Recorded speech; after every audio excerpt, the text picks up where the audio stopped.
Ehi, ciao a tutti, sono Eloic, oggi faccio questo video in italiano perché vorrei fare ai tifosi italiani le mie condoglianze perché con quello che ho visto lo posso dire, la Juve è morta. Sì, purtroppo. È stata una grande squadra con una grande storia e come tutte le storie c'è una fine, la fine è stata stasera. Bon, j'ai fini, voilà, j'arrête les plaisanteries. Donc, je voulais revenir sur ce match parce que quand même, voir ce que j'ai vu ce soir, ça fait bizarre. La Juve vient de se prendre 3-0 face au Real de Madrid.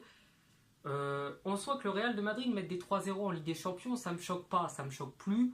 On sait comment ils sont, c'est une super équipe. Mais de le faire à la Juventus de Turin, ça par contre, ça m'étonne un peu plus. Et le faire à Turin, je crois qu'il n'y a pas un seul mot qui peut décrire ce que ça représente. C'est quand même un mythe. Gianluigi Buffon, en plus, qui va partir en retraite, qui finit sa Ligue des Champions sur ça, parce que les Turinois ne pourront pas aller gagner à Madrid. Ça je n'y crois pas. C'est totalement impossible. Donc finir sur ça, des choses quand même à noter. Cristiano qui met son doublé, qui loue beaucoup d'occasions pourtant, mais qui marque 2 buts, qui met un retourné acrobatique magistral. Et à ce moment-là, tous les supporters italiens se sont levés et l'ont applaudi. Donc c'est ce qu'on appelle un grand moment de football. La seule fois où j'ai vu ça, c'était avec Ronaldinho, justement contre le Real de Madrid, qui avait marqué avec le Barça, et le stade s'était élevé pour applaudir Ronaldinho. Donc là, ils l'ont fait ce soir avec Cristiano Ronaldo. Ça sera une date importante, je pense.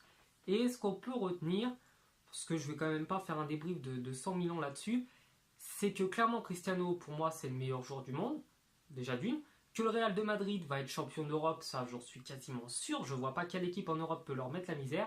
Et de 3, que le PSG, malgré leur défaite assez honteuse, on va pas se le cacher, face à Madrid justement, et bah quand on voit ce que la Juve a fait et ce que la Juve a pris dans les dents, je me dis qu'en tant que supporter parisien, bah il n'y avait pas trop de honte en fait à avoir à perdre 2-1 au Parc des Princes contre un club pareil, quoi. C'est des joueurs qui sont juste monstrueux. Il n'y a pas eu d'erreur technique. On va dire que voilà, il y a eu un petit fait d'arbitrage, le carton rouge un peu dommage de Dybala qui aurait pu ne pas se donner, une main peut-être oubliée qui aurait pu entraîner un penalty, mais sinon à part ça, moi j'ai vu une maîtrise technique des Madrilènes ce soir qui a été colossale. J'ai vu des Turinois courageux mais qui n'avaient pas le niveau, qui n'avaient pas le niveau de Madrid. Donc voilà, on va pas dire grand chose de plus. Dites-moi simplement dans les commentaires, est-ce que vous pensez, quant à vous, que Madrid va être champion d'Europe cette année ou non? Donc voilà, on peut peut-être en débattre gentiment dans les commentaires. Et je vous dis à la prochaine pour une prochaine vidéo. Ciao!